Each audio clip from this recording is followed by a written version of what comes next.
Hi, this is Ash Alder with the Wizard's Respite. This is the Wizard's Respite Sanctorum, where we go on and talk about all things TTRPG and gaming, and often digress into all kinds of nerddoms out there. Today we're joined again with a guest. It's going to be, as always, Zachariah with Old Man Gaming. Um, but today we also have Bill, the what do we call him? Zach, what's on Bill's old handle? man on old man gaming, he's the build master general. That's Buildmaster his General. official term. His official nameplate is build master general on old man gaming.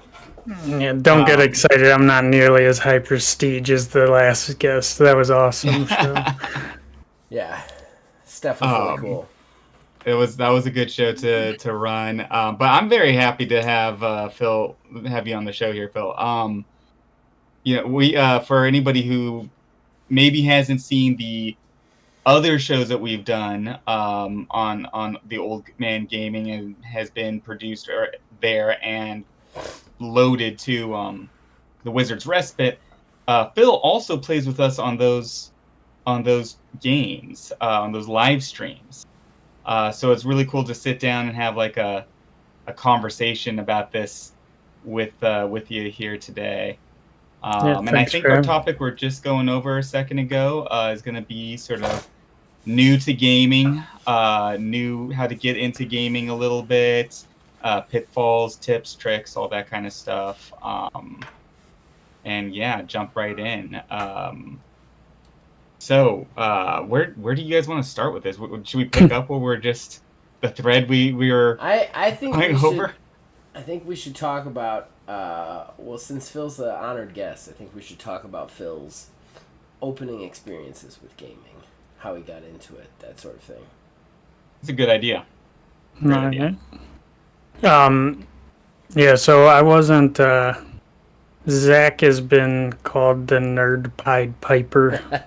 And I had never been into any of this until maybe I was 25-ish. I'm 32 now. So but I'd only ever played Zach games. He's always made his own systems, or we've played a few like real systems. Like we played Savage Worlds and trying to think. We've played like some old, what was that old Star Wars system, the D6 one? Yeah, West End's D6 Star Yeah, Wars. West End. Yeah. That was a good system. But most of my gaming experience had been on basically homebrewed systems. And I grew to really like it. And then kind of my struggle, which I have recently gotten over, was actually finding groups to play with outside of just, the typical. We used to have a monthly session at, well, first it was at Zach's house and then it was at mine. We live close to each other, and finding groups outside of there was a bit of a struggle for me for a while, and but it's been opening up. I've met a lot of cool people online, like Wiz, and got into one of his groups with his friends and family. Which is a lot of fun having you in that game, by the way. Yeah, it's a fun game. That was my first foray into technically into D&D 5e.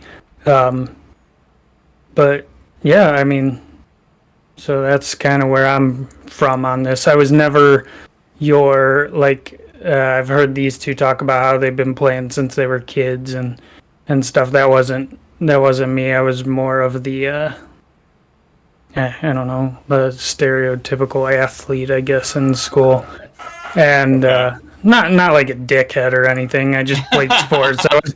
No more than he is right now. Yeah, I just wasn't in around a group of people that played this kind of stuff. I was always a closet comic book nerd. That is the one thing I have have had my whole life pretty much. But And now these days, it's I don't know. Everybody wants to be a comic book nerd or play D&D or do all this kind of stuff.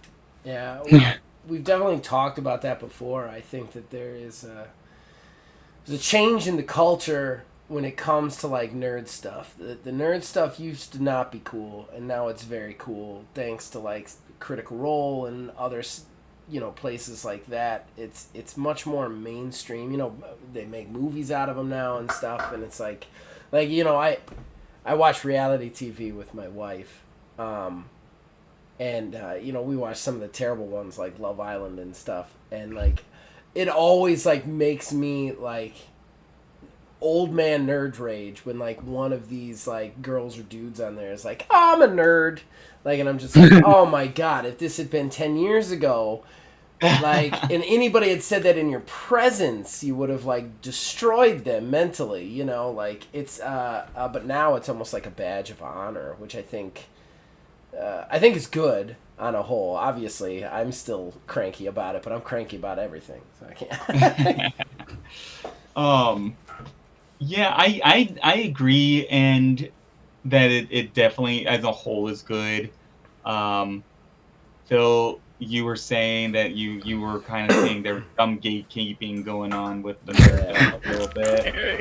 Yeah, what I was saying to them is I felt like, especially, I've noticed it the most where I just tried to go into like random gaming stores, and find a group, and it felt like, I was saying to them the stereotype of like the jock who won't let the nerd hang out with them. Well, it almost felt like the opposite way around. Like I was now being bullied for being I don't know. I'm just a normal guy. I don't know. I want to get into it. Let's open the door. I think that's 100% right. I've noticed that a lot from the outside from the inside looking out, and like that's something that always frustrates me too. Is you spend a lot of time. I've spent a lot of time in like fringe cultures. Like not cultures, but you know what I mean, like the nerd stuff or even like the juggalos, the ICP people, and like they always preach this like anybody can come here, but then like if somebody shows up in a suit, you know what I mean, or like a Carhartt hat, like it's immediately like everybody shuts down, like there's a wild cat in the room and they don't know how to deal with it. And like I think part of that is because gaming on a whole, and I don't want to put all gamers in a box. Definitely not. But I think fundamentally it comes from an introverted place. So very often you end up with this like mentality of like, there's a new thing in the room, I don't know how to deal with it, so I shut down, sort of thing. And it does end up being very gatekeepy. And we've talked about it before, Wiz, not to eat up the talking space, but like even the games themselves, I felt kind of used to be written in the 80s very gatekeepy. Like, it was like, well, if you don't know math, you ain't getting into this thing. You know what I mean? And, like, I felt like that was from that kind of almost mentality of, like, you know what I mean? You have to work to get into some games. Because there's the barrier to entry is how hard it is to learn the game sometimes and how much time it takes. These games, once you got them down, they're not hard. At least most of them aren't anymore. Right. I still am, and there's going to be a whole group of nerds out there that are going to hate me for saying this. Bring it. I am not a fan of THAC0. Okay? THAC0 sucks. I will be the hardcore one. Bring your pitchforks to me. It's dumb. It's stupid. It's overcomplicated. It's the dumbest system that it's ever been. Why make it that complicated? THAC0's the worst. THAC0 is gatekeepy. Just in the sense, it's like we're going to take this very simple system, we're going to make it so complicated that if you don't have a physics degree, you're not going to fucking understand this shit. I hate THAC0. Come at me, Internet. I hate THAC0. Yeah, I can't do THAC0. Now, Phil, you've never had the horrors of THAC0, right? You've never played the old school D&D or any of the OSR stuff. No, not at all. I know it has something to do with 0. That's Two-hit armor class 0. Yeah, That's what it honestly, stands for. I don't like Zach. You can tell me if you agree with this or not. I don't think we should describe it because that would be the entire show. No, Like we'd have to get out like a whiteboard and draw lines and like dude, that. Wiz, I'm almost 42 years old, and I've been playing role-playing games for 20 plus of those years, and I'm not even sure that I could explain it properly. I know. With the exception of remembering what the acronym stands for, which is insane. Right off the bat, it's a 5-character acronym that includes a number. Like, even the acronym's complicated. Oh god! I think Zach had attempted in like a 5-minute thing to explain it to me once, and it went right. I was like, yeah, whatever. That sounds dumb. Yeah. Yes, So there's a yes. reason why like that I think Was that in advanced D&D or yeah. okay? Advanced That was what I Dungeons and learned Dragons, second edition. Yeah. And that's what I learned on. That was my first game. Where all the 90s kids learned on, man. Basically, there was no rules light stuff like Fate Core or even Savage Worlds back then. It was all like a book of complicated numbers and percentages, or you fucked right off. Like that was it, man. Yeah, but even like Palladium system is way easier than THATGO. I agree. Like I will still say Palladium is a extremely complicated system that seems to purposely leave things out, almost so that like if you haven't role played before, you're not gonna get it, sort of thing. And I love Palladium. Obviously, we do a stream of it, but yeah. That's a really good point. Like the way that they have structured various things, just it makes you fill in more gaps. Yeah. Than like AD&D did, but AD&D had just like so much complicated stuff. Yeah, you're not reading that today, in the afternoon. But versus that today, like like you were saying, Savage Worlds. I was gonna say Savage something. Thank you. Savage Worlds, and Fate Core. Fate Core is not that hard to pick up at all. No. Now I haven't played Savage Worlds yet. I definitely want to. That's on my list. That's a good one. It's fun. It's fun. It's easy. Over that one. It looks like a lot of fun. Yeah. It has to be mainly for role players though, because I have noticed a couple of things in Fate Core that are a little bit breakable, and I couldn't remember offhand to quote it because it's been so long since I played it. But there's a couple of the they're not perks, they're called something else, that like if you take them in the right order, you're like, oh, I can't ever die, so you have to really have role players for that sort of thing. But still, like, they're more rules light, they're more towards that just didn't exist when we were kids. But still, I don't know where we were going. That's the thing though with those games, though, if you're looking to get into them, you just have to, and it might take you some time, but you got to find a group that you jive with too, because you can end up in a group with a bunch of guys that are just power gamers and aren't really interested in role playing. You can end up in games with guys that don't give a crap about combat at all and just like role playing, and then it's just you got to find almost what your style and what you're looking for in TTRPGs jives with. And it might take you some time, and you might try some groups, and it doesn't work, and you just got to be okay with that. 100%. And I think what helps a lot with that is talking to the game master. For me, especially if it's a brand new player that's never jumped into it, I really try more to talk to them at the first session when we're building characters, more about the kinds of things that they will be doing in the game as opposed to just structural mechanics of how the game works. Right.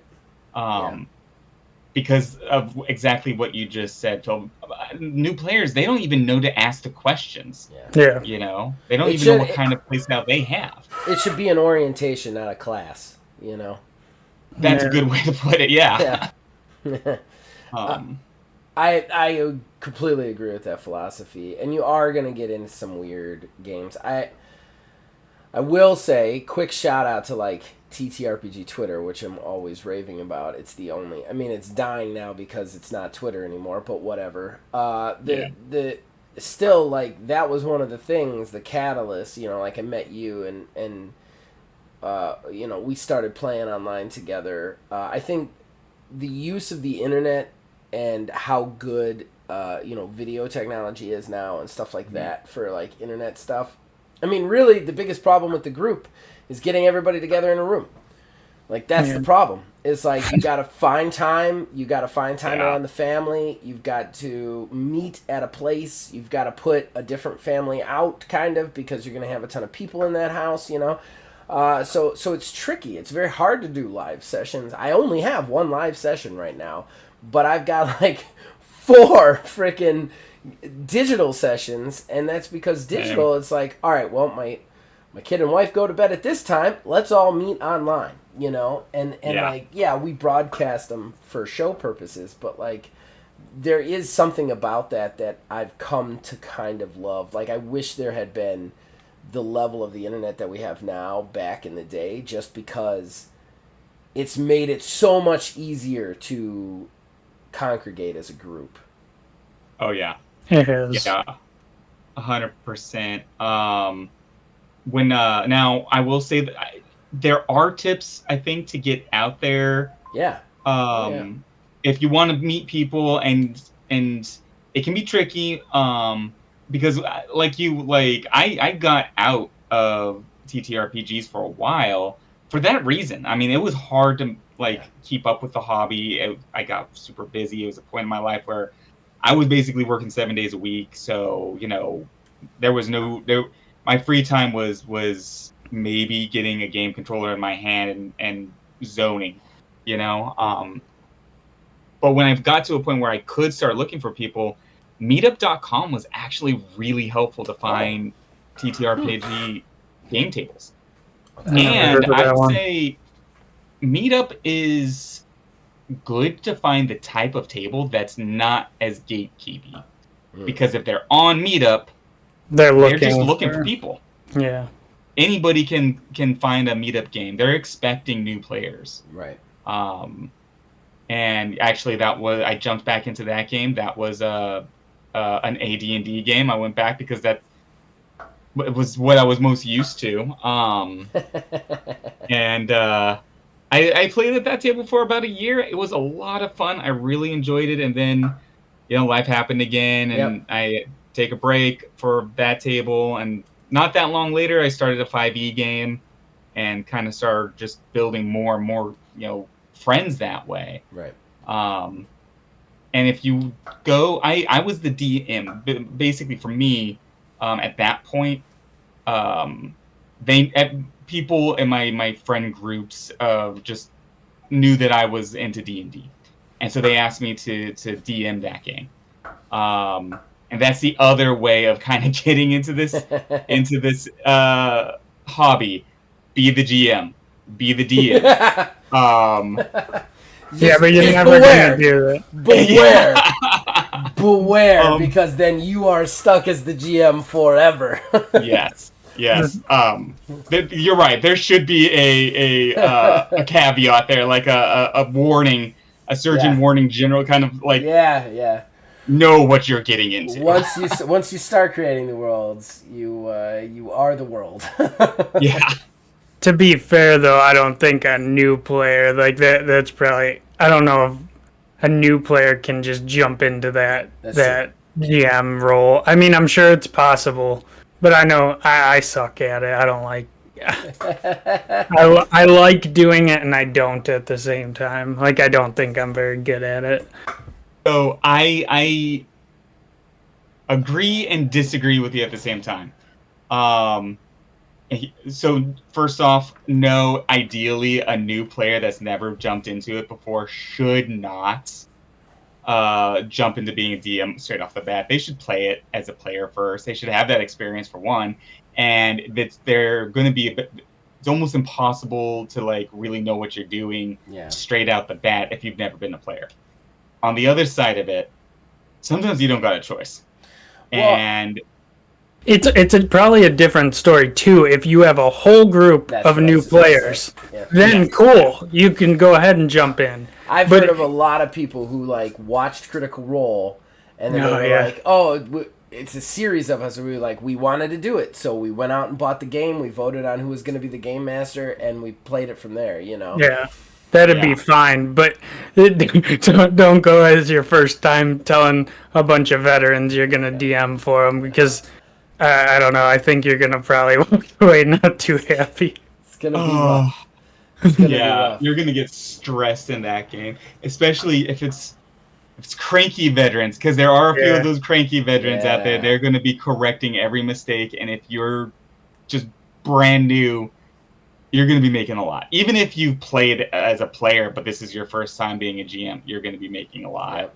Yep. So you need to I don't know, make sure that if you're doing that, you're with, like you said, a group of new players, or at very least a crowd that has the right attitude. You know, the table's got to have that accepting attitude that this is a new guy, like new to the GM seat. If you're a starting game master from a dude myself who has game mastered many a games, I'm gonna give the most important two tips. One of them I've said a million times. That is, no matter how much you want it to be rock and roll, it's not. It's jazz. They're always gonna do something different, and you got to roll with it. So don't go heavy on your like plot writing, because they're gonna decide to kill somebody in a bar, and that's gonna be the whole story. Number two, and this is the big one, your way goes, and don't get me wrong, that doesn't mean like don't let them do stuff in the game. I mean, like, you have to have the confidence to be like, no, I'm not going to let you roll a certain number of dice to take lava damage and write it away because it's in the rules. I'm the game master. I've decided that lava kills you instantaneously. Like, there are going to be times where you have to just be like, this is what's happening because this is the way the game is. Because if you go into it unsure, especially with veterans, they're definitely going to kind of roll over you, especially if they're rules mongers, you know? Yeah. So you got to be careful with that. And again, I'm not saying go in there and like lay down the law, like talk quietly, carry a big stick. Like, that's not what I'm saying. Like, let them play. It's a power trip for them, but like you definitely want them to understand that you are the authority when it comes to the rules and whatnot. And I do just want to add to the subject of finding groups. If you're a game store out there, and you're having, like, there are a lot of game stores on Facebook that have groups attached to them, open groups that you could just get into and start talking to the people on Facebook. It makes people way more easy with you than when you show up to the game store and just solicit yourself, sort of thing. I'm not saying that the gatekeeping is right. That's not what I'm saying. I'm just saying that, like, a Critical Hit is a game store in Cleveland Heights that I like very much. I know the people who started it. They're cool guys. And if you talk to the guys behind the counter, they're always nice, no matter who you are. But there's always games going, and it's the same thing. They're kind of looking at everybody who comes in like, oh, no, are they going to steal our character sheets?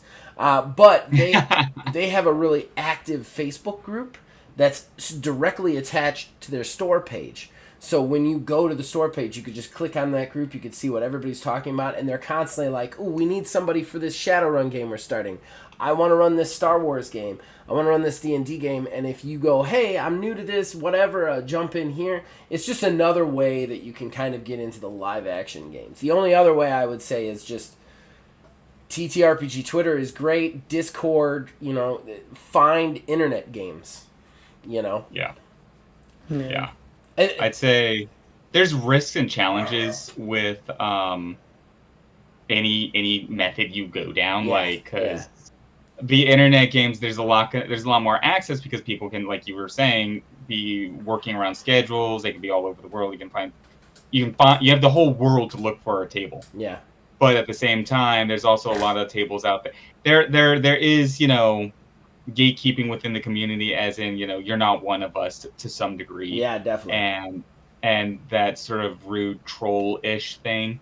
And I think it's minor, but they're there, and you're going to run into them more when you're looking at an entire world full of game tables versus one small community, at a game store, Right. Yeah.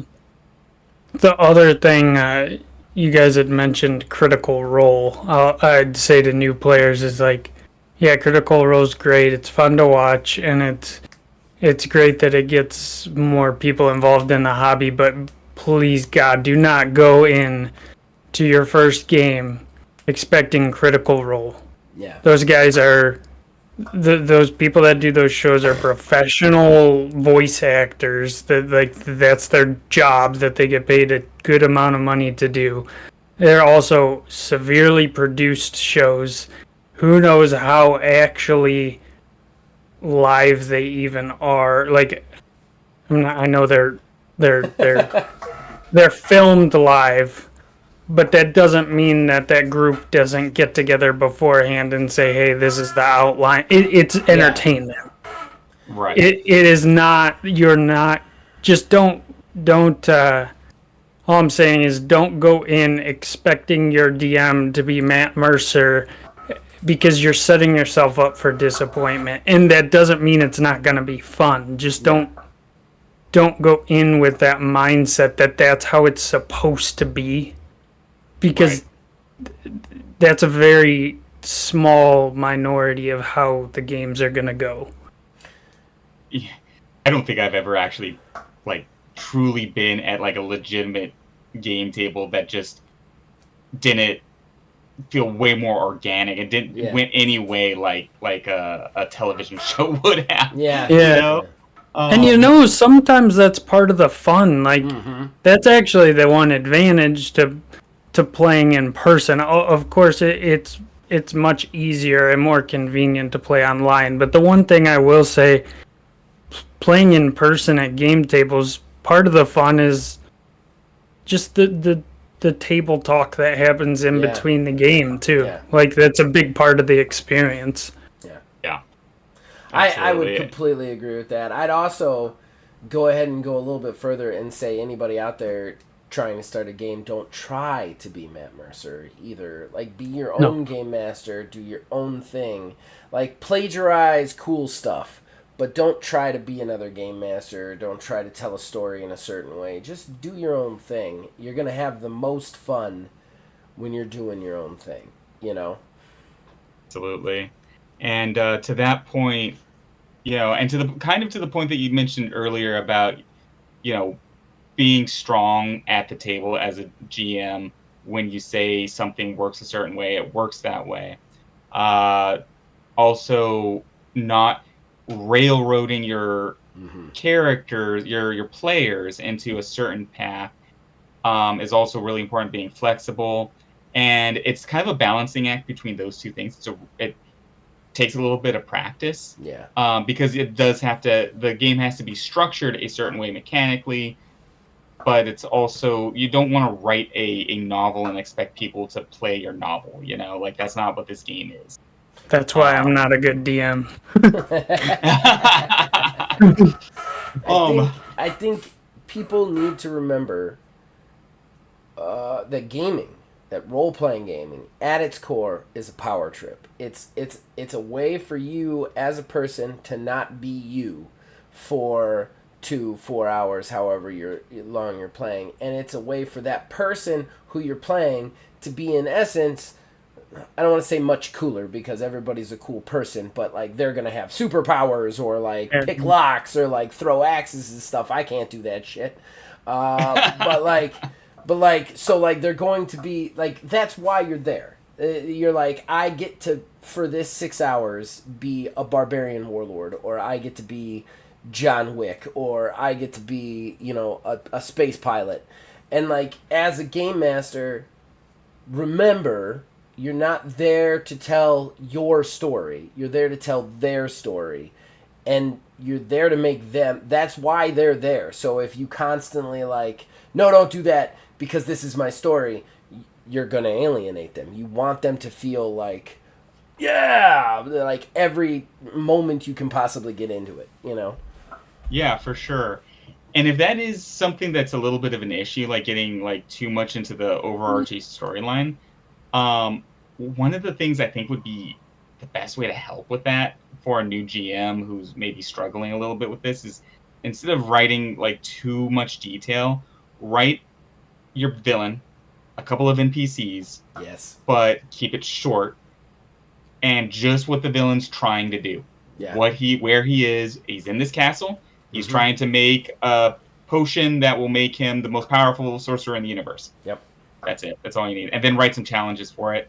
On every dungeon, when they go in there, write 3 entrances. Write a couple of challenges. And that's it. Don't think about anything else. It's just the bad guy that the good guys have to go kill. Yeah. If you're a brand new GM and you're struggling, you do that and you'll feel a lot more comfortable and just go in there expecting to do whatever because your players are going to be insane anyways. They're going to go off the Yeah, I don't want to stay too long on the GM thing. I want to get back to Phil and his experience with player, but I do want to just add to that too. Like when I decide to game master a game for people anymore, I used to write novels and characters and everything.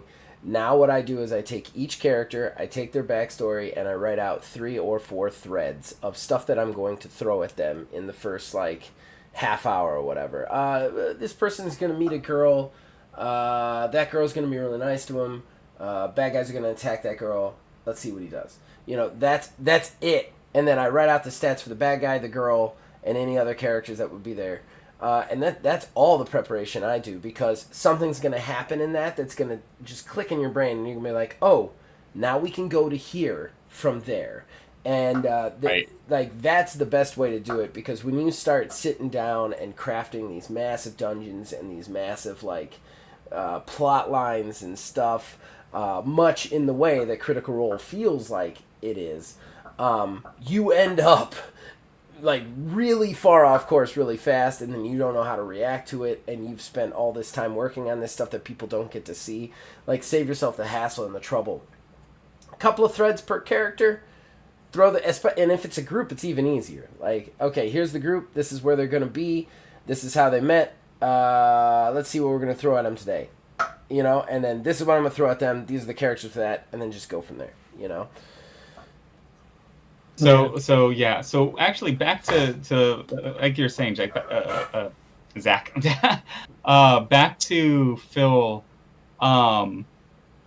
You're so explain to us real quick, because I don't think we said it yet on this show. Your handle, the Buildmaster General.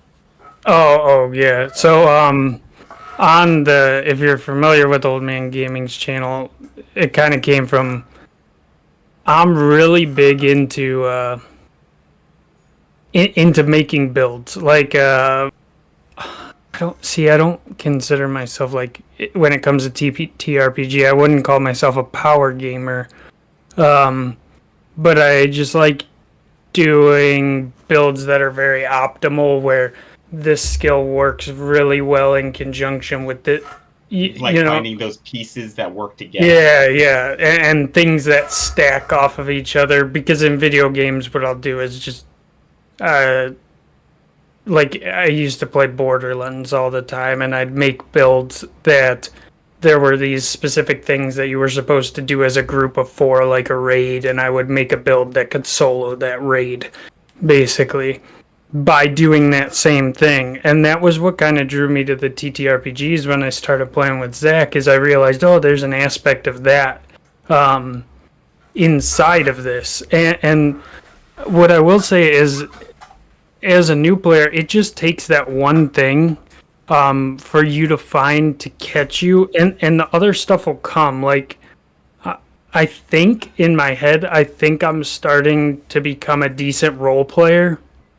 but that's pretty new for me. Like, I'm sure Zach could testify to. Even just a couple years ago, I was really forefront when we would have combat, but I kind of took a back seat to a lot of dialogue parts of the game, and it was just because I wasn't comfortable with it at the time. And but it came with time, and I think I'm starting to be pretty well rounded in both. Um, at least I Oh yeah. feel like I am. I definitely feel like you are. So like I play in 2 games with you, and I DM a game that you're playing in with me, and in all of those games you've been an excellent role player. I've really enjoyed riffing back and forth with Yeah, your that's fun. characters. That is fun, where when it's improv, it's all on the fly and it's all being recorded at the same time. So we screw up or do something weird, the entire internet knows. Most of the time it's live stream. Yeah. um but when you came in, like, one thing I noticed, because I when you first came into my game table, as a when I was the one I'm DMing for, Yeah. I noticed you bringing in your backstory and, your character kind of pushing other characters a little bit and then backing off a little bit, and you're feeling out the other Hmm. players as much as you were their characters, and that makes a great role player, because you're looking for ways to riff with your friends. You're looking to make friends with them. And I think that's something that is good for a lot of new players to know and think about a little bit.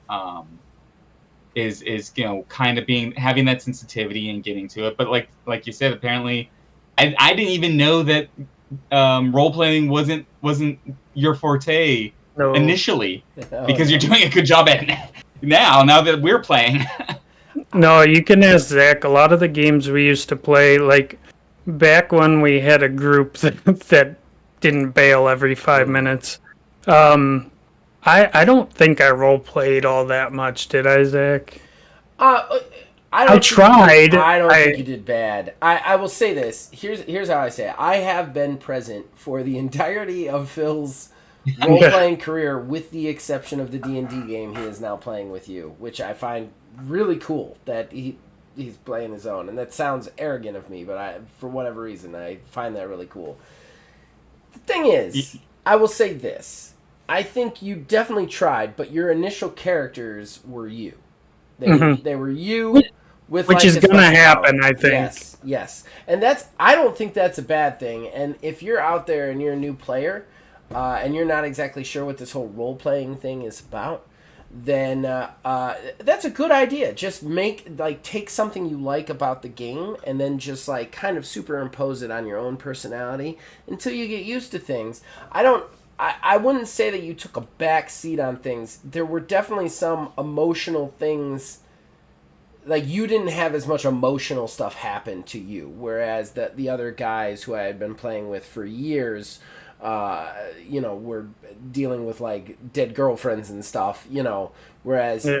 your character was pretty straightforward.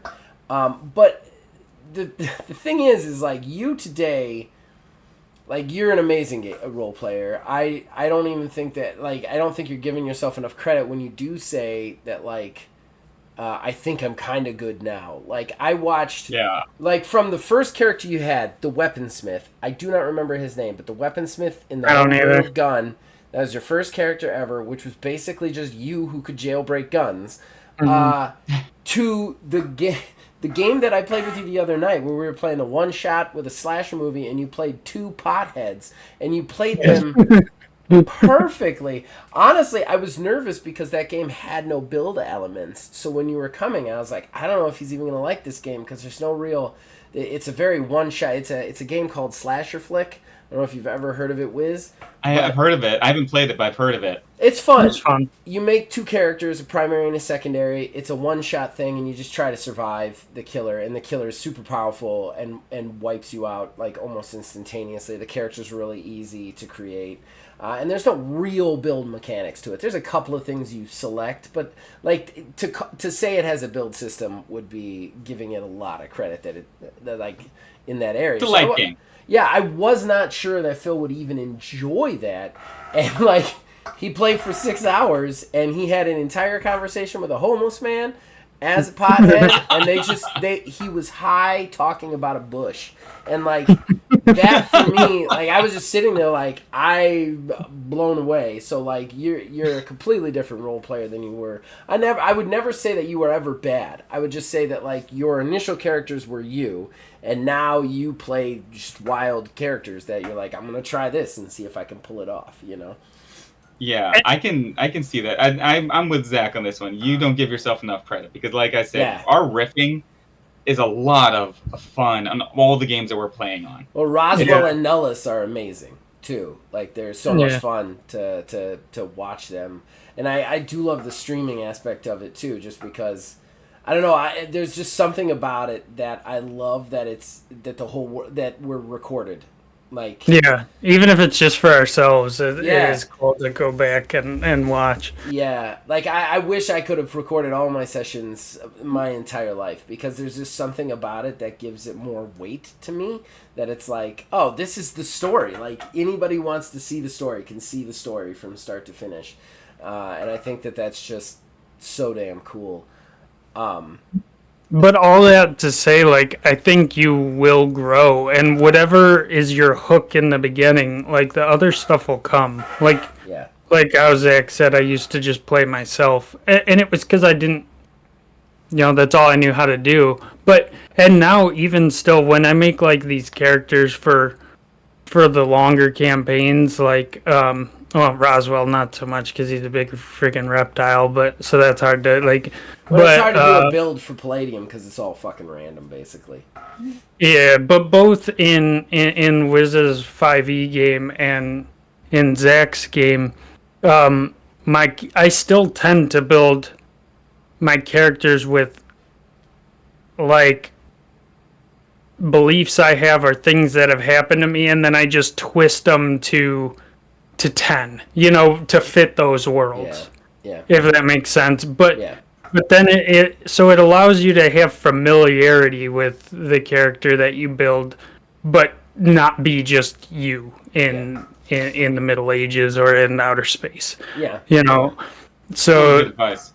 And the other thing that you'll notice, like, or at least that I've noticed recently, when you start jumping into games with other people and stuff, much how Wiz said how like I feel out that group is, you'll start noticing, surprisingly, believe it or not, Zach and Wiz have a lot of similarities in their GM Thought that, but style. I wasn't sure. No, you do. But it doesn't just have to be the GM. Like the players in Wiz's game are completely different than anyone I've played with, from the standpoint of like I've noticed like some of them are very analytical and hang on something you say.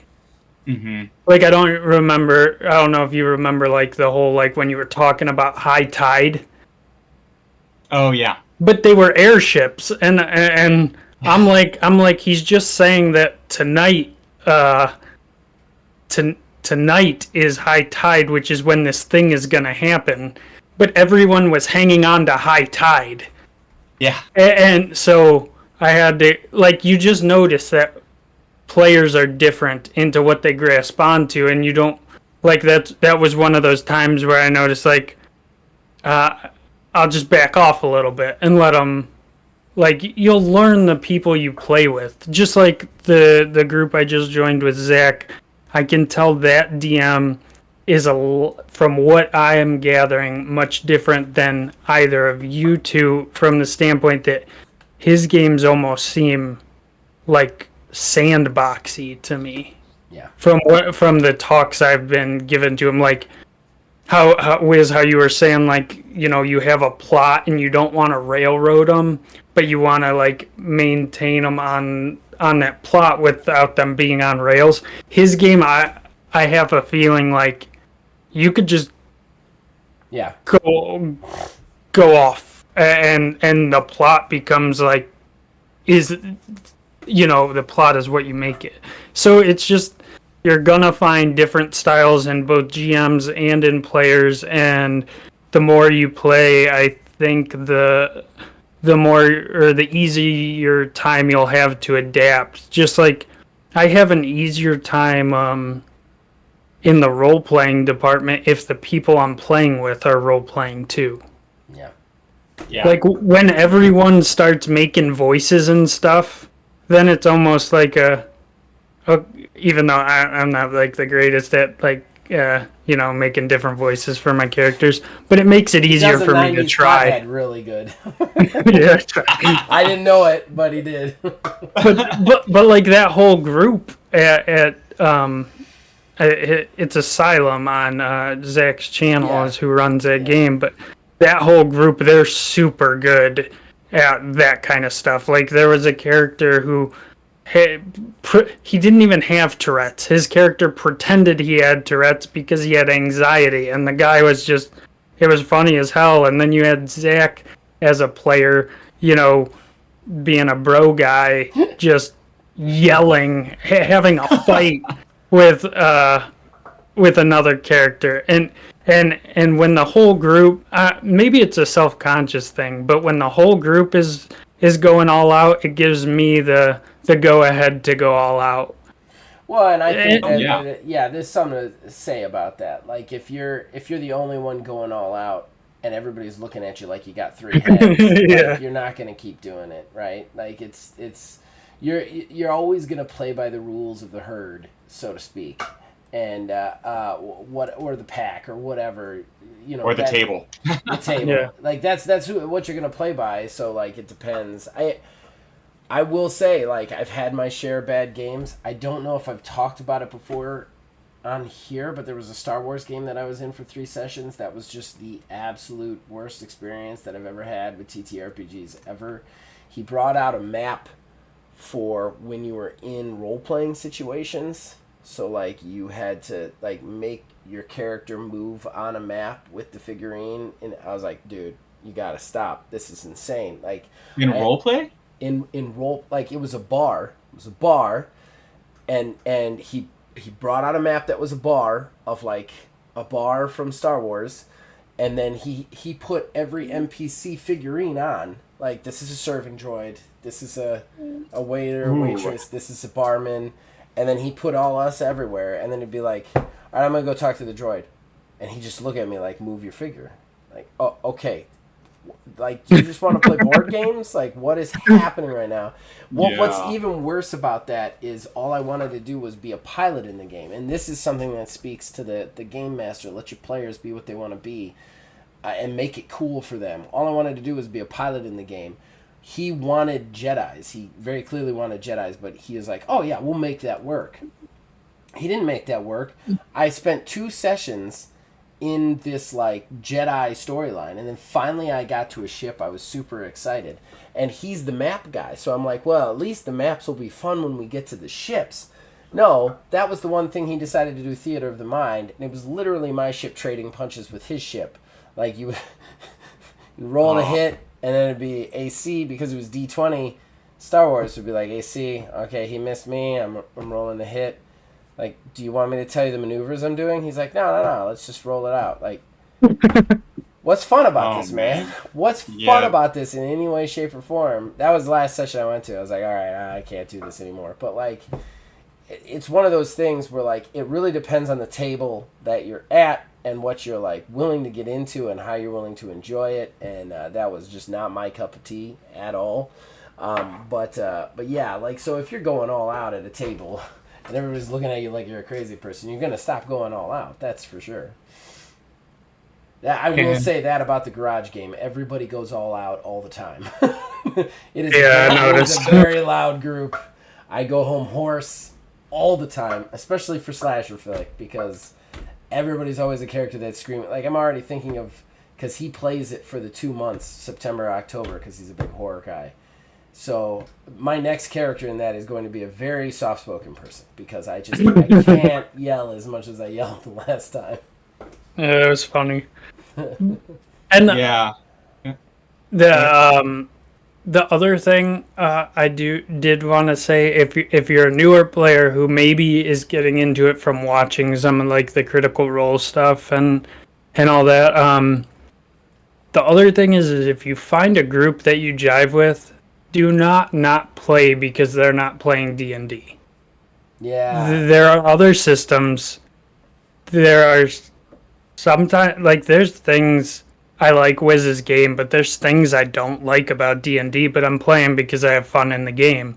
So don't pigeonhole yourself into systems. If you get the opportunity to play with a group of people that you think are cool and that you you jive with, just go with it. Just they'll be willing to help you learn the system, and don't be afraid to try, whether it be Fate Core or Savage Worlds or D&D, or just play. Because in the end, like, the one thing I've noticed is, like, I was a little nervous on getting into Wiz's D&D game because I knew some of these people, like, especially, what is it, Magrath? She's, like, a D&D dictionary. And I was like... Oh, that's actually... one of the other players was the D&D dictionary. But yeah, I get your meaning. Yeah, at first it was intimidating, but I'm like, you know what? Once you know a system, like any system, they all have common threads, so you'll pick it up. It's not that big of a deal. And there's better systems to start on than D&D. I'm not saying you can't start on D&D. Definitely not saying that. Like you said, if you find a group that you like, but like definitely don't pigeonhole yourself, because there are way easier systems to start on than D&D. That I definitely say there are much easier systems. D&D has a lot of things that are I really enjoy D&D a lot. I like 5e. Even like AD&D. I don't like that though. But there was a lot of things about AD&D that I really liked. I liked how proficiencies were something you could learn and progress in different ways as you grew, because it helped a little bit more with like builds. They can't see me, but this is what I liked about AD&D, guys. One of the greatest RPG books ever made. And you guys can't see me, but I'm holding up the original Monstrous Manual from the OG 90s Advanced Dungeons and Dragons. This book is amazing. You can just read this book. You don't even need to worry about the system. Yeah. It has a lot. There's a lot in that system, and there's a lot in. I mean, the number of weapons in that system is ungodly. But you know, it is a challenging system. AD&D 5e is pretty challenging. It's definitely not the easiest system to jump into. It's way easier than AD&D. But then you have like other games like Fate, like you were saying. That's pretty smooth, you know. You almost like I feel like you could almost just jump into a game and ask a few questions and start picking it up, you know. Well, that's the one that you can go online and get the summary of the entire system, and it's like 12 pages, if I recall correctly. Like, one of them they just give away. I'm pretty sure it's Fate Core, but like they just give away the base system. It's like with no advanced rules whatsoever, but like here's the system, and it's like something like 15 pages long, and it's just like, there you go. Like that's how easy it is, you know. Yeah.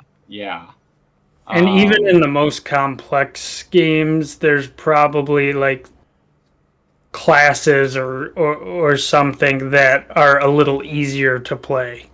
Oh yeah. You know, like in D&D, it's way easier to play a fighter, let's say, than a paladin or a warlock or a sorcerer. Yeah.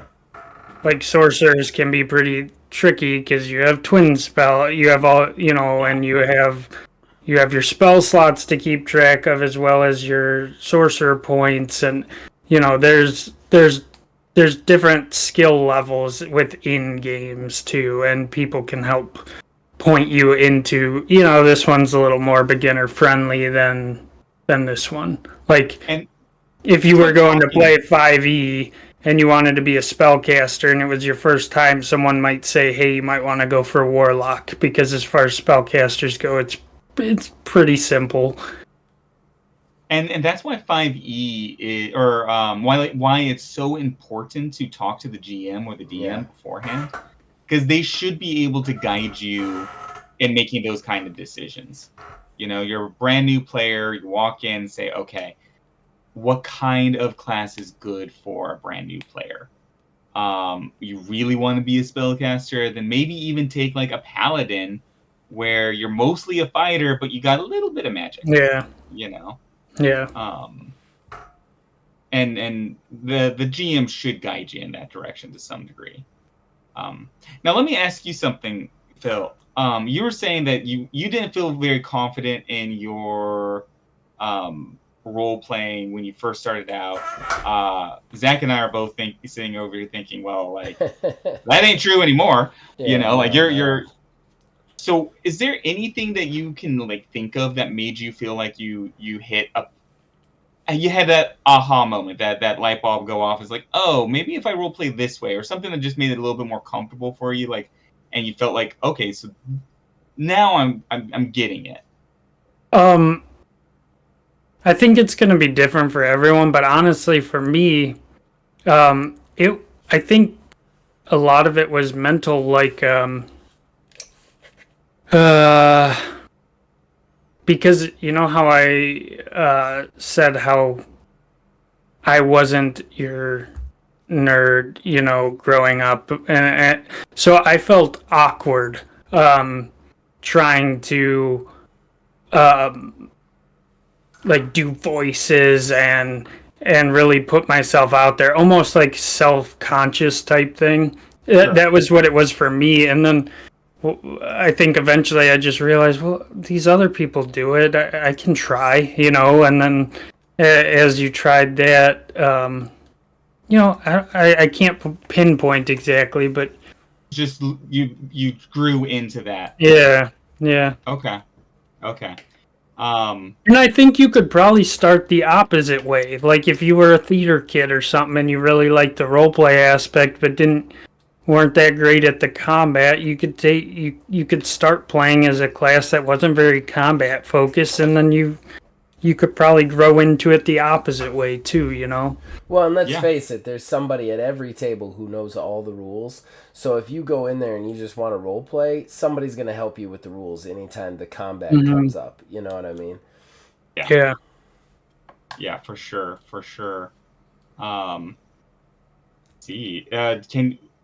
Any other advice that you would give Phil for new players, since you've learned over the last several years of going from a new player to an experienced player?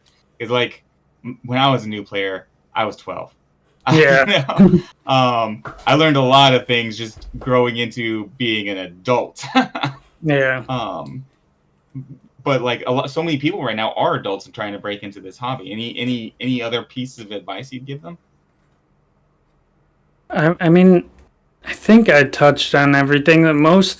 You just got to find a group that you jive with. Don't be afraid to get out of your quote unquote comfort zone. And, as long as you're with people who you, I don't want to say trust, because some of them might be strangers to you, but are comfortable with, I guess, then just give it a shot. Like, what's the worst that happens? You look a little silly. Like, who cares? Everybody looks silly sometimes. That's good advice. Amen to that. That's good advice. Amen to that. 100%. I look silly literally 90% of the time. Just physically, mentally, everything. Just silly. I'm like a little egg that walks around and cries about stuff. Like, seriously. But it is good, though. You you get to meet a lot of people that are different than you. Um, you know, like even as an adult, like I work on cars, so I the people I work with are they're pretty much all like-minded and stuff. So when you get out into these groups like this, you get to meet people who are different, and sometimes it's good and sometimes it's bad, but it helps you expand and Your empathy. expand your yeah and you you also get it can be almost what do you call it, like Perspective. Like you get perspective on it. yeah, you get perspective, and you don't want to use the games as a why am I drawing a blank? Like when you go talk to somebody about your problems, what's it called? Therapy. Yeah, you don't want to use the game as therapy, but it can be therapeutic Yes. to pretend you're something else or someone else, but it's you playing that character, and I find that it can be a little bit therapeutic. It helps to get when I'm going through something tough, it helps. I think. Absolutely. I think it helps. I think just having the community helps. Mhm. Like the reason why I got back into TTRPGs was because I was working myself to death, and I needed to make friends. I mean, all I was doing was work, work, work, and had no social life whatsoever. Like it was just work, or maybe I'd do something with my wife, and I need to get out there and meet people. Yeah. Um, this gave D&D gave me back, reminded me of what it was like to have like a friend group. Yeah. And that just I could never give it up now, because it kind of it made a big pivot in my life, because having friends, I mean, obviously I think I've mentioned this in another one of our shows, like for a lot of guys it's sort of known that men sometimes have a hard time making friends, like Yeah. especially when they get older, Yeah. because they get so sucked into work, Yeah. and life, and We get kids and crankier everything. too. Yeah. Yeah, more jaded. And then it makes it even harder. Yeah. And so I think, these games, that's important. Like it's these having these social interactions with people, having these friends groups will expand your life. It decreases your blood pressure. All of these Yeah. studies have shown as much. These games are good for that. They're good for giving you this important, quality to life Yeah. kind of thing. I want to go one further too. One thing that I love about gaming is anytime I do have a hard time understanding a group or a belief system or something like that, I try to make a character that is that group or that belief system, and then I try and get into that headspace, and that's always been a really valuable tool for me. It's allowed me to be more empathetic to people, beliefs, and places that I necessarily wouldn't have been beforehand. And it, Yeah. Phil had pointed out the whole jaded. Like jaded is a great word. I think role playing games kind of helps you keep from being too jaded. You know what I mean? And get into that mind space of like my way or the highway, because you're constantly trying to put yourself, especially if you play different characters, or even if you're around people who are playing different characters, it puts you into that mind space where you're like, oh, maybe this is a different, you know what I mean? A different way of looking at it, a different way of perceiving it. And I personally think that like the empathy I have, I can be directly related to like my role playing gaming, and like being around role playing gaming and making characters and trying to, I don't know, pretend to be something I'm not. it helps you understand the thing you're not, 100%. I never really thought about it that way, but that's such a great idea. Getting outside of your head and trying to be in the head of somebody else is what you're doing in this game. But if you make that somebody else, somebody that you don't understand, it Yeah. forces you to really deeply dive. And how many times have you been at a table and you've seen one of your friends, and it's been me many times, and just stop and think, okay, what would my character do in this Yeah. situation? Yeah, Yeah. exactly. Yeah. Not me. What would my character do? How would my character feel about this? And it's definitely an interesting experience. I'm playing a character right now, and I don't want to go into the specifics of it, but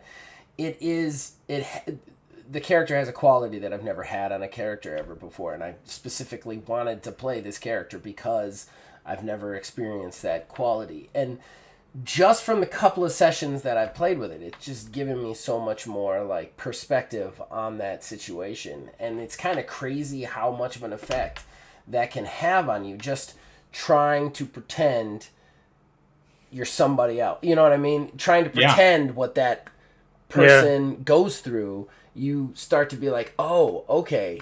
Oh, maybe I get this a little bit better now, you know? And go for it when you have those opportunities. Like I did it on Astral Drive. Like when I told Thaddeus to fuck off,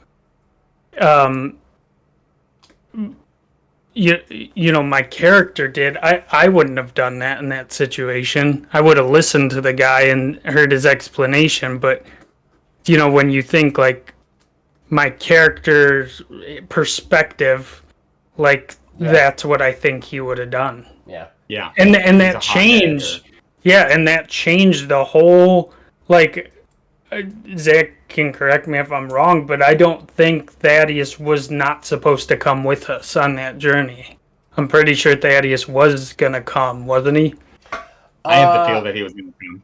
I don't want to give anything away, but I don't think this is going to hurt anything. Thaddeus was 100% going to go away, and just a second off that, when you did that and it was different, it made me think about what Thaddeus would feel, and it changed the course of the game irrevocably. And I think that's really cool. Like, that's something you get from role playing, where like it not only did it make Nellis more of a character, but it also made Thaddeus, who's an NPC, more of a character. You get more attached to him because all of a sudden he is vulnerable and he has breaking points and he has some factors that change. You know what I mean? And I think that's like I agree wholeheartedly with that. So when you have that opportunity though to do something that you wouldn't do, but your character would do it. Yeah. Definitely. Like, it might not be the best outcome, but that's part of the fun. Yeah. Now, I do have, like, a couple, not really a caveat. So, to add on that and to sort of like, branch... but don't fuck my game up. No, well, a little bit that. So, here's the thing. One of my favorite characters I have ever played was a cleric with an extremely low charisma score. I played him like a complete asshole. He had no bedside manner. If somebody got hurt, his healing word would be, "Go kick dirt on it," you know, or "Stop crying. Crying's for sissies." You know, that's how he would convince other people to, like. That's how walk he it off, bro. Used them with healing. But I was also very good at being a sensitive player while playing a very douchebag asshole character. Yeah, that's true. I'll give you that. Yeah. Well, that's the difference between you and your character. Right. And that's one of the things I think new players should be a little aware of. Yeah. Don't actually piss people off. Or like you still have to have decorum. Look for a way to play that character that doesn't interfere. And that was my point of a very big point that I try to maintain with that character. He was an asshole, but nothing he did would interfere with what other players were trying to accomplish. Because it's their player, not their character. Does that make sense?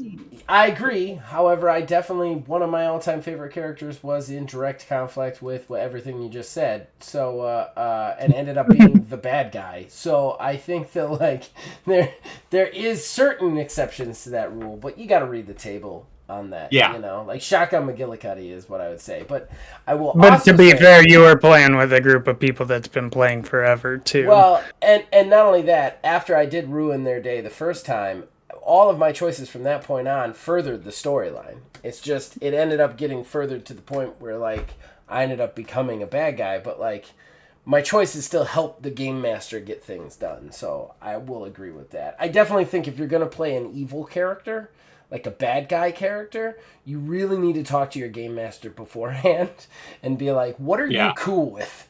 Because if I'm coming in like a psycho, like, what are you cool with? So yeah. Okay.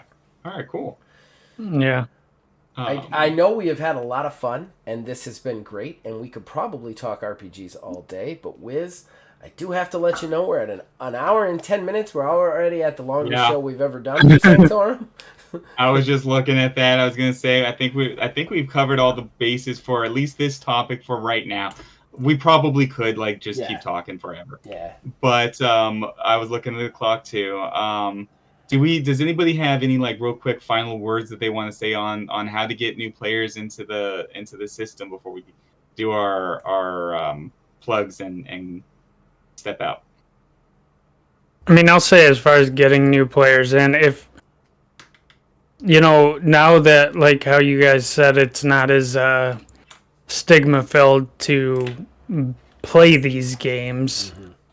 If you talk about it, even if you know you're at work or something, and someone shows interest, invite them. Just you know, especially if you have a group that you've been playing with a while, talk to your group and be like, hey, this guy's interested. He's brand new, but and at least you know help people get their foot in the door.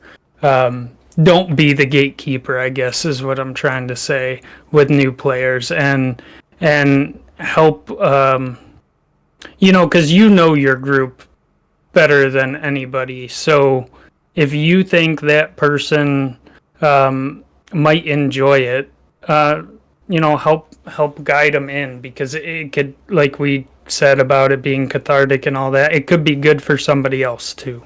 So yeah, just encourage it, and you know, don't push people and stuff into joining something they don't want to. But if they show interest, try to, you know, invite them in. Yeah, all I'd say is if you're new, remember it's fun.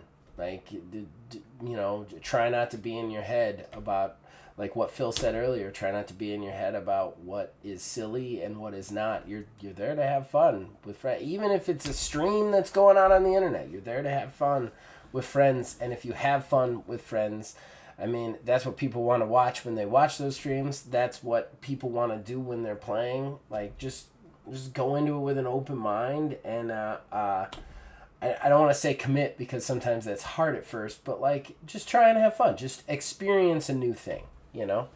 Yeah.